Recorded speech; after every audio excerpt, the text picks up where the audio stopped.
हे राम जय जय राम, श्री राम जय राम जय जय राम। बोलो गुरुदेव भगवान की जय, बोलो सदगुरु महाराज की जय। हाँ भैया, आप सभी लोग अपना अपना स्थान ग्रहण करें और प्रभु श्री राम जी की कथा को श्रवण करेंगे कि उस उत्तरकांड में काकभूषण जी गरुड़ जी को समझाते हैं। क्या कहते हैं कि आज के इस समय में कि मनुष्य किस प्रकार का हो गया। कहते हैं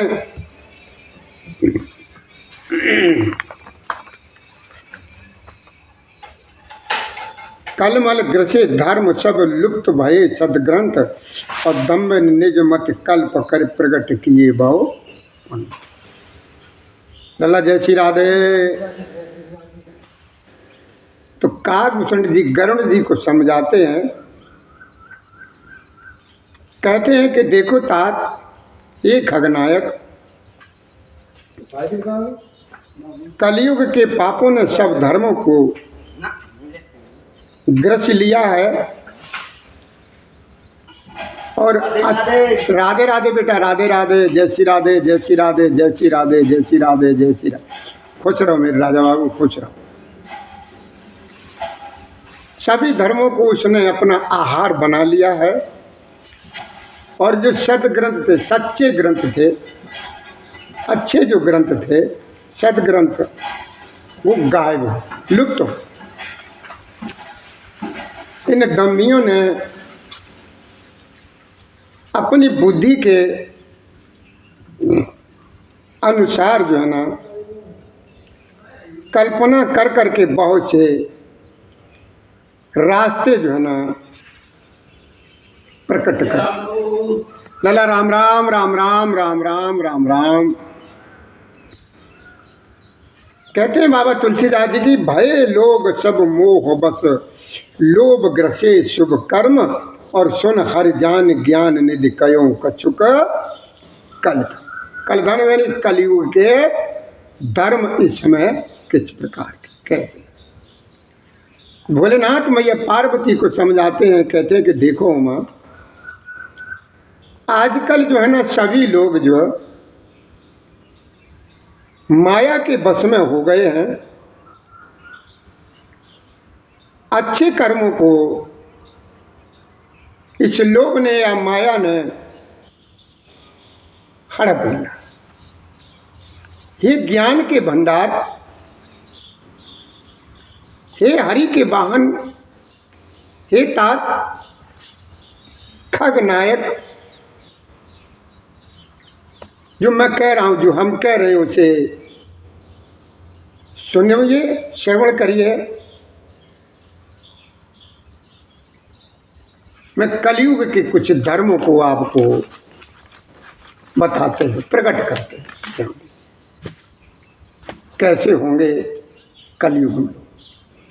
कि वर्ण धर्म नहीं आश्रमचारी, और श्रुत विरोध रत सब नर नारी, दुष्श्रुत वेद चक भूप प्रजासन, और को नहीं मान निगम अनुशासन।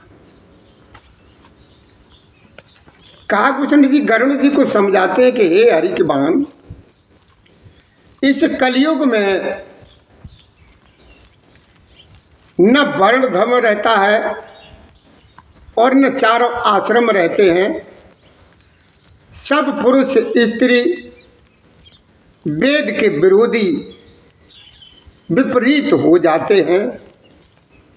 ब्राह्मण वेदों के बेचने वाले, और राजा जो है ना प्रजा को हर तरीके से पीड़ित करने वाले होते हैं। वेद की आज्ञा को जो है ना कोई भी नहीं मानता। ध्यान दें भैया,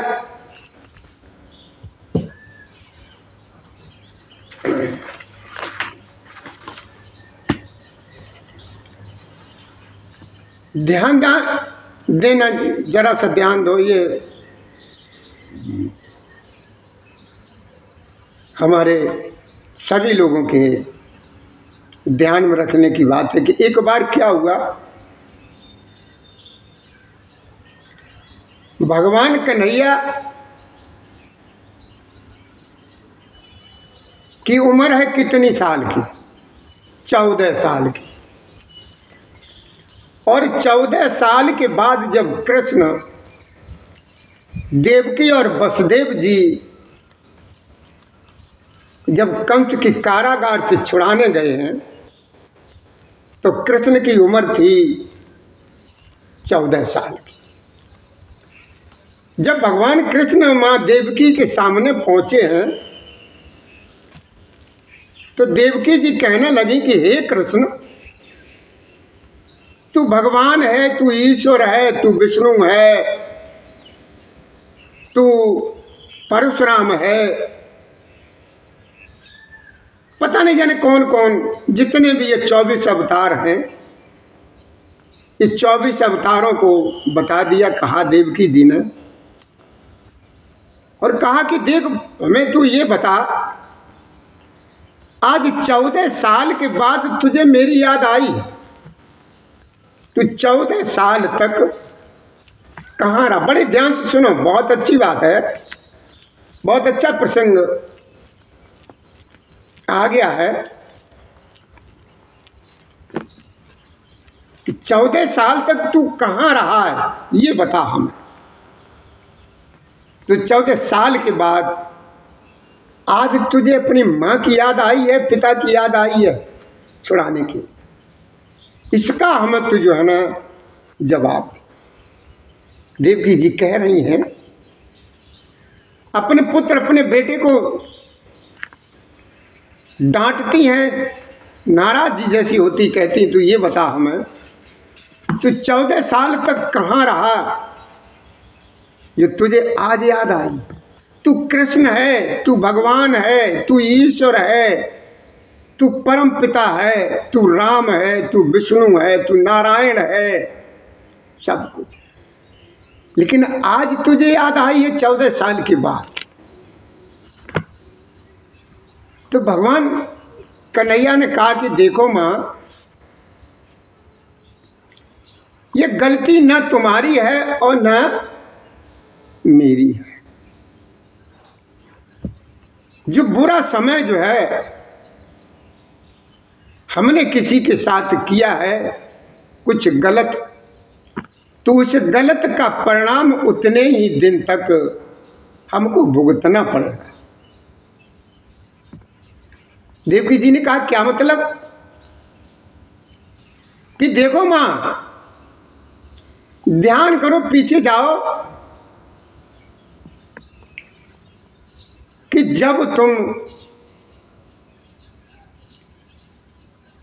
मां कैकेयी के रूप में थी और मैं राम के रूप में था, मैं राम था और तुम कैकेयी थी, और तुमने हमें 14 वर्ष के लिए वनवास भेजा था। 14 वर्ष के लिए कहाँ भेजा था?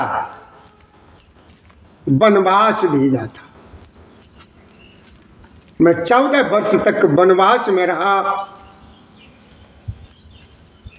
और वो आज 14 वर्ष पूरे।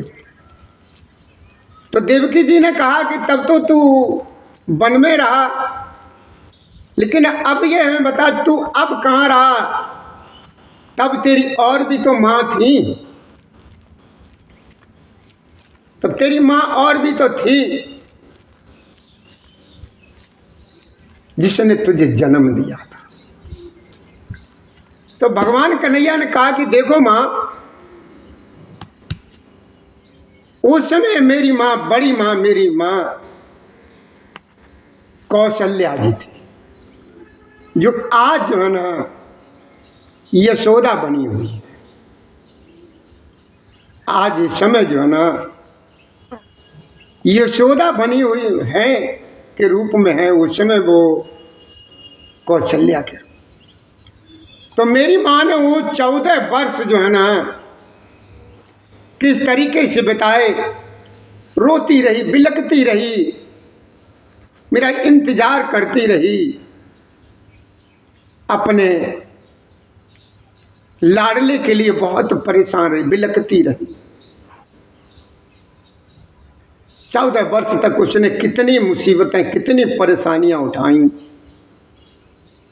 हे माँ, तो वही 14 वर्ष तक हम जो इस समय यशोदा बनी हुई है माँ, उसकी गोद में मैं खेलता रहा, उस यशोदा मैया की गोद में मैं खेलता रहा। और वो समय आज पूरा हो गया। जो 14 साल का तूने मुझे वनवास दिया था, तो वो जो आज वो समय पूरा हो गया, तो मैं तेरे पास आ गया कि माँ तू अब तो जो है ना किसी भी प्रकार की चिंता मत कर, मैं तुझे जो है ना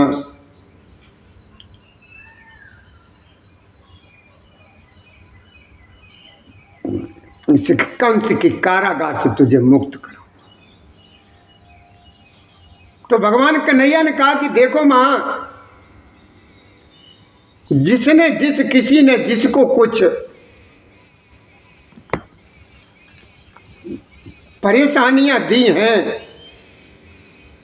तो उसको जो है ना एक समय वो आएगा जब उन परेशानियों का मुकाबला उसे करना पड़ेगा। हे माँ, आज वो 14 वर्ष तेरे जो है ना आज पूरे हो गए और मैं तेरे पास आ गया। तो ये जो है ना आपने ये माँ देवकी जी, भगवान कृष्ण और वसुदेव जी के, प्रभु श्री राम जी और कौशल्या माँ के समय का जो आपने प्रसंग सुना, आपको याद रखने चाहिए ऐसे ये प्रसंग। तो कहने का मतलब, जो हमने किसी को अगर दुख दिया है तो उस दुख का मुकाबला हमें उतने ही समय तक हमें जरूर करना है, और जिस दिन वो समय पूरा हो जाता है, मेरा समय सही आ जाता। और देखिए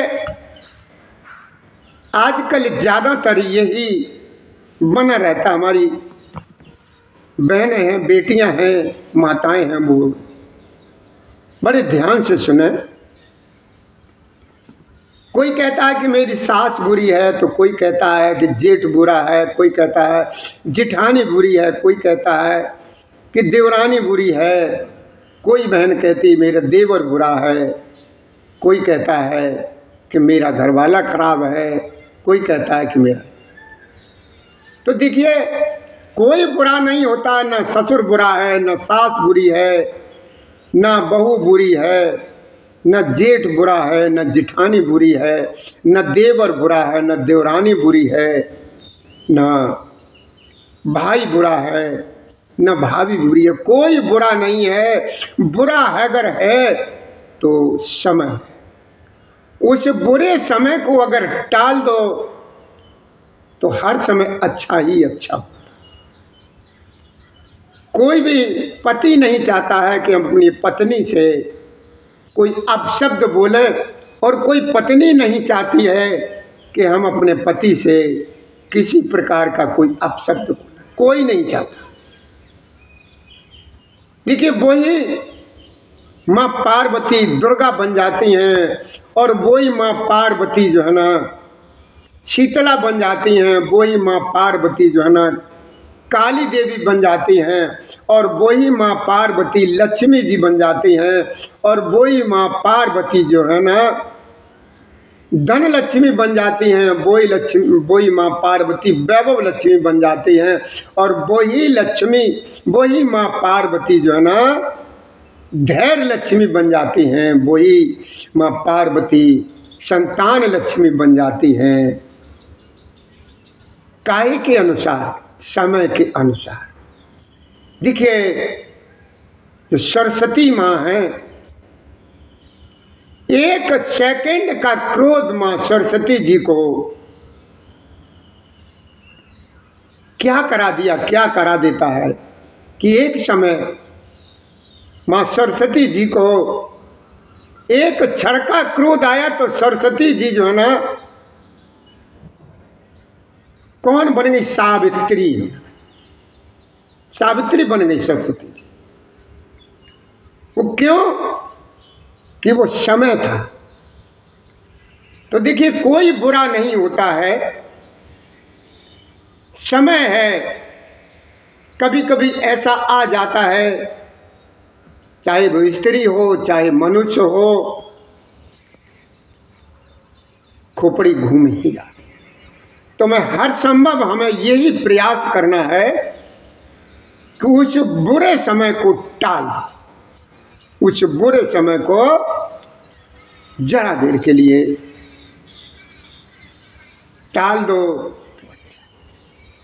बहनें बेटियों, हमने आजकल देखा है, अखबारों में भी सुनने को मिलता है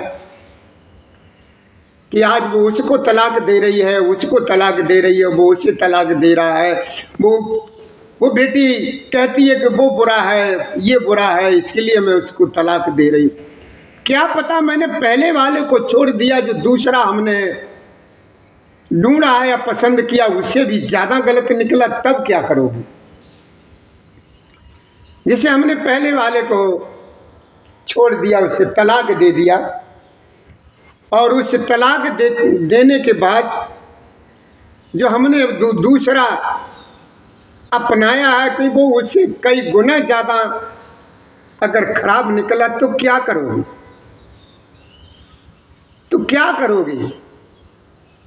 इसी तरीके से हमारे भाइयों को भी सोचना चाहिए कि कोई बुरा नहीं होता है। कोई पत्नी नहीं चाहती है कि हम अपने पति से गलत बोलें, और कोई पति नहीं चाहता कि हम अपनी पत्नी के लिए कोई अपशब्द बोलें।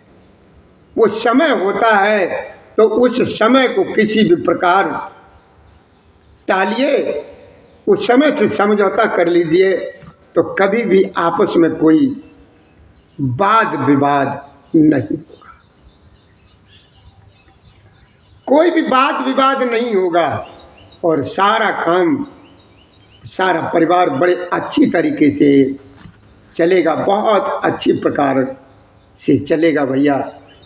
तो हमें जो है ना समय का जरूर हमें ध्यान रखना है, जैसे भी हो समय का टाल, एक सेकंड का, एक मिनट का जो समय ऐसा भयंकर समय ला देता है कि हम देखने को ऐसे चिंतित हो जाते हैं। तो वो बुरा समय जो हमें हर हालत में टालना ही टालना है, धैर्य रखना।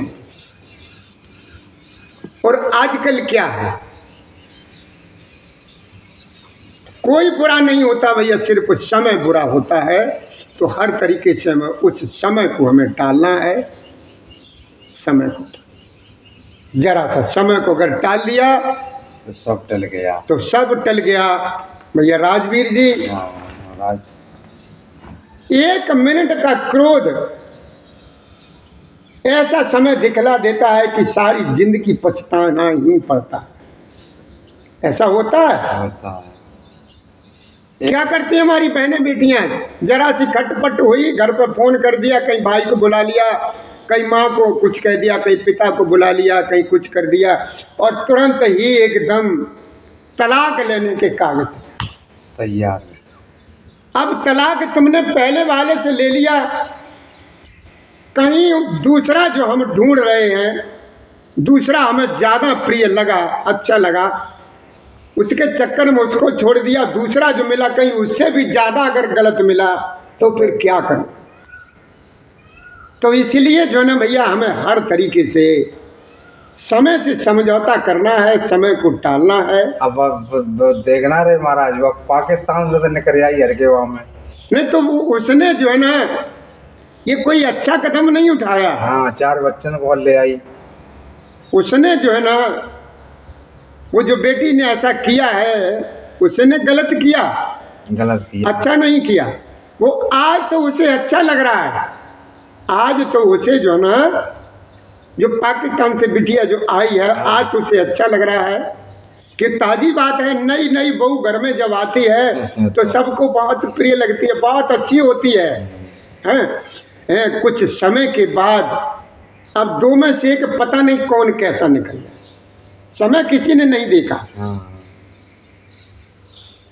बताओ अच्छा, कोई बेटी बुरी नहीं होती है, कोई बेटा बुरा नहीं। अगर ये बताओ, अगर बेटी अगर बुरी होती है तो तुम्हारे ही लड़के के साथ, तुम्हारे ही साथ शादी क्यों करती? बताओ, दूसरे के साथ कर लेती। सही। लड़का अगर बुरा होता तो तुम्हारी ही बेटी से शादी क्यों करता, दूसरी से कर लेता। बुरा कौन होता? बुरा समय होता है। तो उस समय को हमें चलना है, टालना है, हमें हर हालत में बुरे समय को टालना। आजकल जो है ना, उस समय का हमें हर हालत में मुकाबला करना है, टालना ही है बुरा समय। हाँ, तो देखिए, आगे कोई बात आएगी तो हम आपको फिर बताएंगे। अब कथा को आगे बढ़ाते हैं। तो क्या कहते हैं काकभूषण जी?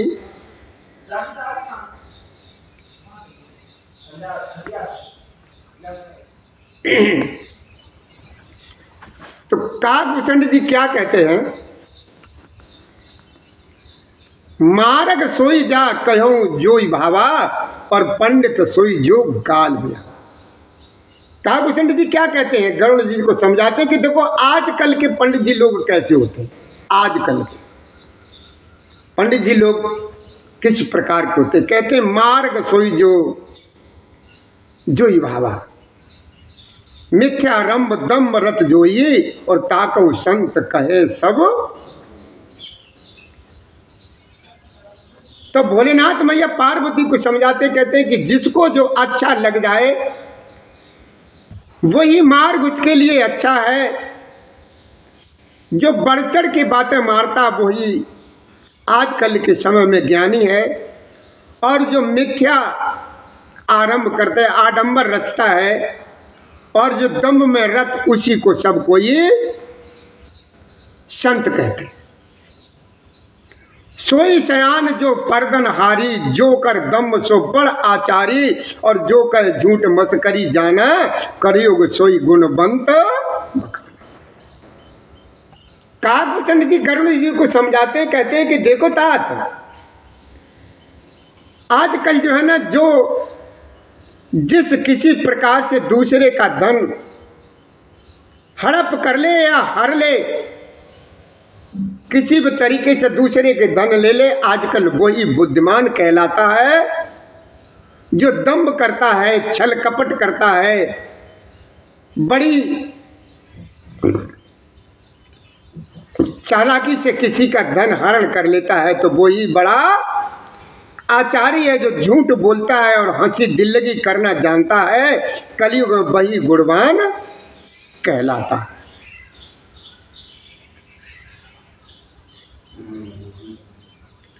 वही गुणवान कहलाता है कि निराचार जो श्रुति पथ त्यागी, और कलयुग सोई ज्ञानी सो बैरागी, और जाके नख और जटा विशाला, सोई तापस प्रसिद्ध कल का।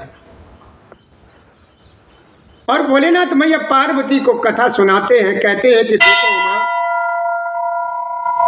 कि देखो उमा, जो आचारहीन है और वेद मार्ग को छोड़े हुए है, इस कलयुग में वही सबसे बड़ा ज्ञानी समझा जाता है और वैराग्यवान भी माना जाता है।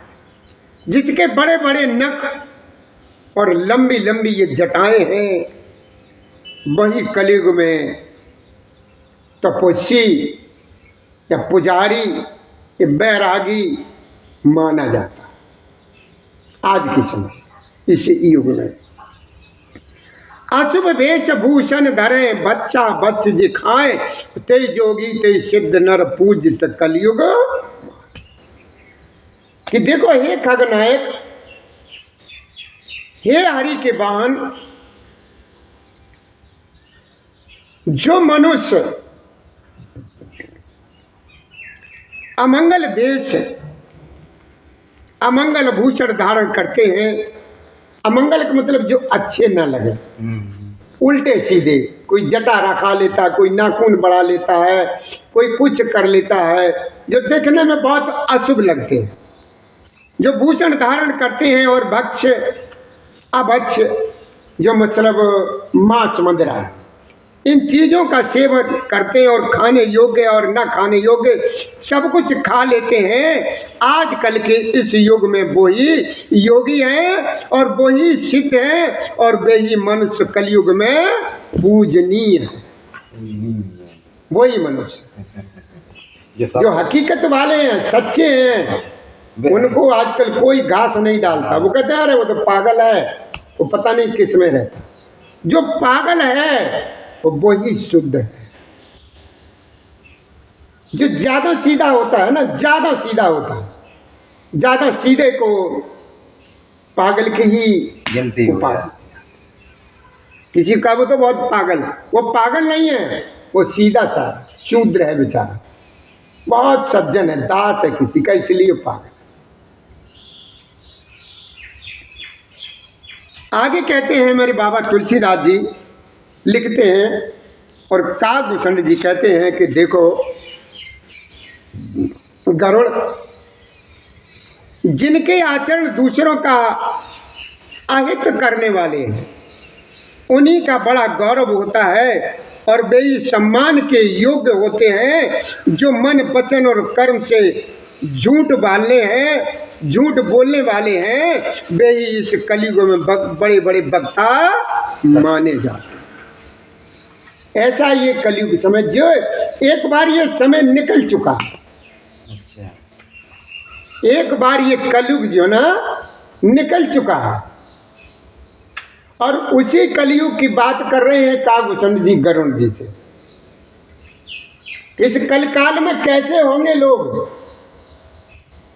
आचरण जिनके आचरण दूसरों का अहित करने वाले हैं, उन्हीं का बड़ा गौरव होता है, और वे ही सम्मान के योग्य माने जाते हैं। जो मन वचन और कर्म से झूठ बोलने वाले हैं, वे ही इस कलयुग में बड़े बड़े वक्ता माने जाते हैं। साफ लिखा देखी बाबा तुलसीनाथ। बाबा जी अगर झूठ बोलो तो सच है। हाँ, अच्छा, आप ये अंदाजा लगाइए कि देखिए, हमें अपने मुख से इस गद्दी पर बैठ करके ये राजनीति की बात को नहीं कहना चाहिए। आप सरकार को देख लीजिए, सरकार को देख लीजिए। जब सरकार के पास इतने मतलब वो हैं, तभी तो वो सरकार बनाई। भैया मेरी गलती को माफ़ करना, जो हम यहाँ पर बोल रहे हैं, हमारी बातचीत चल रही तो उसका हम जवाब दे रहे हैं। आप देख रहे आजकल जो है ना, जिसको चार बातें हैं, झूठ बोलना आता है, तरह तरह के अमंगल भेष बनाना जिसको आता है, वही आजकल सच्चा शास्त्री है, सच्चा आचार्य है, सच्चा भक्त है। अरे वो बहुत बढ़िया है। जिस शास्त्री के कथा कहने से उस पंडाल में जितने भी लोग होते हैं, हमारी बहनें और बेटियां होती हैं, अगर वो खड़े होकर के उसके सामने नाची नहीं, अपने पिता के सामने, अपने भाई के सामने, मतलब जो भी वहाँ पर उसके सामने अगर नाची नहीं है, उस शास्त्री के इशारे पर तो वो शास्त्री बेकार माने। सही है। लोग बाकी कह देते वो बेकार है, उसके सामने क्या, उसे क्या बुलाना, ऐसे को बुलाओ जो को मतलब हाँ सत्य कहानी। हर के गुरु जी कथा सही थी। हमारे गुरु जी के बराबर जो हम तो बता रहे हैं, हमने बहुत लोगों के कार्यक्रम अटेंड किए हैं। मेरे गुरु जी से तभी जनता खिलाफ हो जाती है, क्योंकि ऐसा कोई नहीं मुँह से शब्द निकालते हैं जिससे हमारी बहन बेटी कोई खड़े होकर के नाच डाले। ना वो ये देखे कि मेरा इसमें ससुर बैठा हुआ है, ना वो ये देखे कि मेरा भाई बैठा हुआ है, ना वो ये देखे कि मेरे पति बैठा हुआ है, ना वो ये देखे कि मेरे जेठ यहाँ पर बैठा। सबकी मान मर्यादा लाज पर्दा छोड़ करके बाँ पर नाच। तो वो शास्त्री बढ़िया। आजकल का समय ये कागभूषण जी देखो साफ कहते कि नार विविष नर सकल गुसाई और नाचे नट मर कट की नाई, शूद्र द्विजन उपदेश ज्ञाना और मेल जनेऊ ले ही खुदा। अगर ये मतलब अगर वो करी ना है तो मतलब जनता खुश ही ना रही है। जनता खुश नहीं आ रहे वो तो हमारे जब यहाँ पे ये कार्यक्रम चलता है तो हमसे कुछ लोग पूछने लगते हैं कि जी बताओ महाराज जी अब की बार तुम्हारे यहाँ शास्त्री कौन है? कहते हैं कि वही तो नहीं आ रहा वो वाला। हाँ, अगर हमारे मुंह से धोखे से निकल गया कि वही आ रहा है कि तुम कोई नहीं है। आजकल सच्चाई को कोई पसंद ही नहीं करता महाराज जी अपना मतलब सच्चे ज्ञान को कोई जो है ना आजकल लायक ही नहीं करता। आजकल काय का समय है, काय का समय देखिए 3 चीज़ों का समय है। देखिए दूसरा दिखावट, बनावट और सजावट। बड़े ध्यान से सुनना, आजकल का समय काय का दिखावट का, बनावट का और सजावट का। जो यहाँ पर गद्दी पे बैठा मान लीजिए हम ही बैठे हुए हैं तो दिखावट का तो हम इस तरीके का अपने को वो उसमें ढालेंगे, बनाएंगे कि जो हम मुंह से बोल रहे हैं उसको कोई ध्यान नहीं दे, हमको सिर्फ देख है कि हम कितने सुंदर लग रहे हैं। सब कोई देखे, हमारी तिलक को देखे कि कितना बढ़िया महाराज जी के तिलक लगा हुआ है, माला को देखे कितनी बढ़िया माला पहने हुए, लेकिन ये नहीं देखा कि ये क्या है। दिखावटी आज का समय बहुत जरूरी और काय का समय है सजावट का। इस तरीके से वहाँ के उस माहौल को, इस तरीके के वहाँ के उसको सजाएंगे कि जो कोई जनता है कहे देखो कितना बढ़िया सजा है, कितना बढ़िया। देखो महाराज जी के बढ़िया बढ़िया कुर्ता पहने बैठे हैं अनमोल कीमत का, बढ़िया बढ़िया। देखो वो दुपट्टा गले में डाले हुए बढ़िया बढ़िया, देखो माला पड़ी हुई है, सजावट देखो कितनी अच्छी, कितनी बढ़िया वो रखा। बताओ गलत तो नहीं कह रहे? सही कह रहे हैं। और बनावट, बनावट कैसे बनाएंगे? हम इस तरीके का माहौल वहाँ पर बनाएंगे जो हमारी बहनें बैठी हैं, बेटियां बैठी हैं, बहुएं बैठी हैं, इस तरीके का वहाँ पर कार्यक्रम करेंगे कि जो अपने आप उचारी उत्तेजित होकर के खड़ी होकर के हमारे सबके सामने हो डांस करना। ये नहीं करना, यही ये कलयुग की वो है। बताओ अगर गलत कह रहे हो? सही कह रहे हैं। सच्चाई को कोई मानने के लिए तैयार नहीं। तब महाराज जा को मतलब उपाय मतलब क्या है यहाँ में, मतलब अपनों झूठे ही बोलो क्या, मतलब अपने नहीं, अपने को उस मार्ग से बिल्कुल अलग करना है, अलग रहना। वो क्या कहते हैं, एक भेड़ कुएं में गिरती है तो उसके पीछे सब गिरने, लेकिन वो नहीं करना है। एक वो भेड़ गिर गई, वो तो पता नहीं कैसे गिर गई उसे जान, लेकिन हमें जो है ना देख करके चलना, हमें अपने को बचाना। जो अंदर कुआं, जो सामने कुआं दिखाई दे रहा है, इस कुएं से हमको अलग रहना। देखो स्वर्ग या नरक जो कुछ भी मिलता है वो अपने ही मरने से मिलता है। बताओ अच्छा, सत्य है।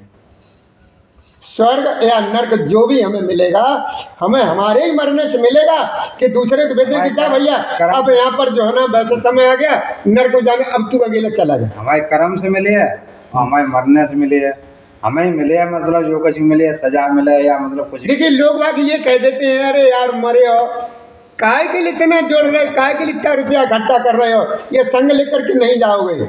हम कहते हैं कि हाँ संग लेकर के, हम तो संग लेकर के जाएंगे।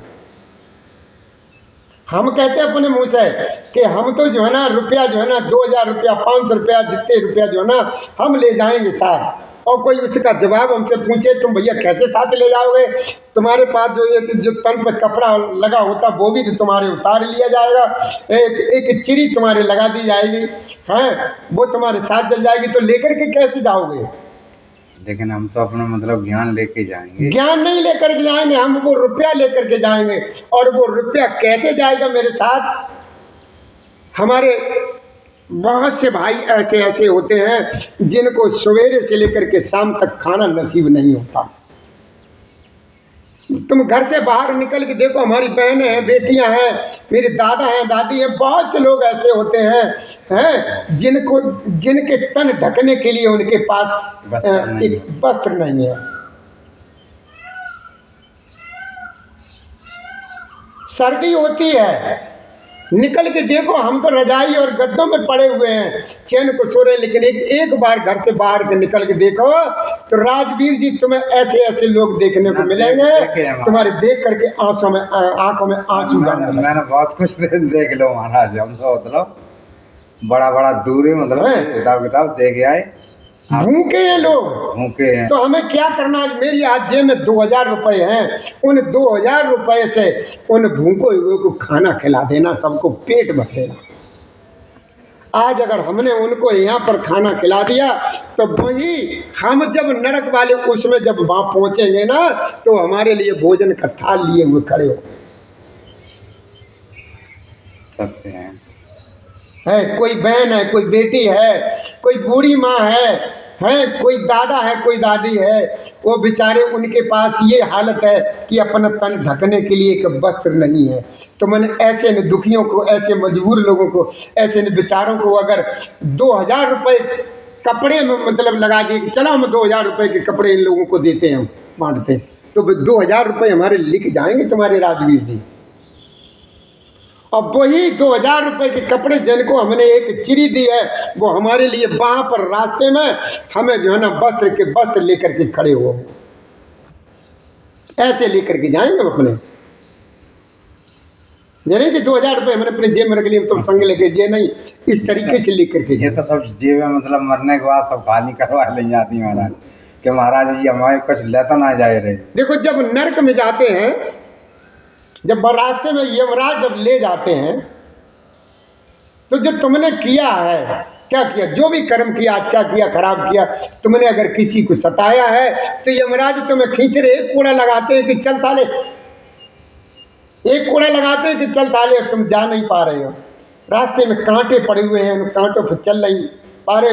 अब वो जब चलाते हैं तो वो देखने में पतेली जैसा पत्ता लगता है, घास लगती है देखने में, तो आदमी ये समझ, वो आत्मा ये चाहती है चलो ये तो घास है, लेकिन वो घास जो है ना आरी से ज्यादा मजबूत है। तो जो तुमने किसी को जूते और चप्पल अगर पहनाए किसी गरीब बेचारे को, देखते हो कितनी कितनी सर्दी होती है, हम तुम तो जूते और मोजे पहन के नहीं चल पाते, वो नंगे पैर चल रहे हैं बेचारे। उन गरीब आदमियों को, उन बेचारों को तुमने अगर जूते राजवीर जी उस समय पहनाए हैं, तो वही शख्स तुम्हारे लिए उन चलने के लिए तुम्हारे लिए जूता लेकर के खड़ा होगा, चप्पल लेकर खड़ा होगा। सर्दी में ठिठुर रहे हैं, तुमने अगर किसी को सर्दियों में जो मान लीजिए कम्बल उड़ा दिया बेचारे को देख करके, तो वही जीव, वही वो तुम्हारी जब आत्मा वहां पर जाती तो तुम्हारे लिए रजाई और कम्बल लेके खड़ा हुआ। तुम्हें भूख लग रही है, प्यास लग रही है, तुमने कभी सारे जीवन में किसी को पानी नहीं पिलाया, किसी को एक कौर की नहीं पूछा, जब तुम्हें यमराज लेकर के जाते हैं उन नरक में, वहां पर उस बैतरणी नदी उसको बोलते हैं, उस बैतरणी नदी को पार करने के लिए अब तुम्हें प्यास लग रही है, यमराज कह रही चल जल्दी, साला चलता नहीं है, एक कोड़ा दिया, तुम्हें तो प्यास लग रही है, वो खींच रहे हैं पीने को, तुम्हें तो क्या मिल रहा है, वही बैतरणी नदी का जल का पानी पीने, तो उसमें कीड़े तोड़ रहे, क्या कहते हैं, सड़ा हुआ पानी वो तुम्हें दिखाई दे रहा पीने के लिए है पानी का। और अगर तुमने किसी बेचारे प्यासे को, किसी मजबूर को अगर एक पानी पिला दिए, तो वही तुम्हारे लिए, वो नदी तुम्हारे लिए अमृत बन जाती।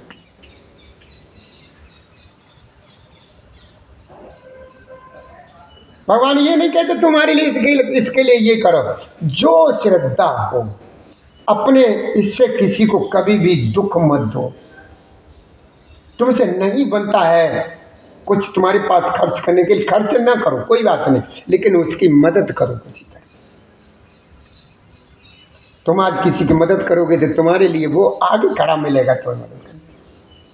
तुमने किसी को पानी पिलाया तो तुम्हारे लिए वो अमृत लेके खड़ा। तुमने किसी को चप्पल पहना दी, तुम्हारे लिए जो है ना जूते लेकर के खड़ा, किसी को तुमने भोजन करा दिए तो तुम्हारे लिए वो थाल लेकर खड़ा। तो तुमने अगर किसी को अपनी साइकिल में बिठा लिया तो तुम्हारे लिए जो है ना वो रथ लेकर के खड़ा है। ये टाइम हो गया हमारा। चलो भैया, बिल्कुल जय श्री राधे। चलो चलो, टाइम की तो सब बातें ही है। हाँ, हमारी तो कथा ये तो चलती ही रहेगी ये। जय श्री राधे भैया, जय श्री राधे, जय श्री राधे। भैया अगर ये पसंद आया, अच्छा लगा ये हमारा वीडियो, तो आप इसको आगे बढ़ाएं और शेयर करें और सब्सक्राइब करें और लाइक बेल आइकन। जय श्री राधे, जय श्री कृष्ण। श्री कृष्ण गोविंद हरि मुरारी, हे नाथ नारायण वासुदेव। ये उत्तरकांड का प्रसंग चल रहा है। जय श्री राधे।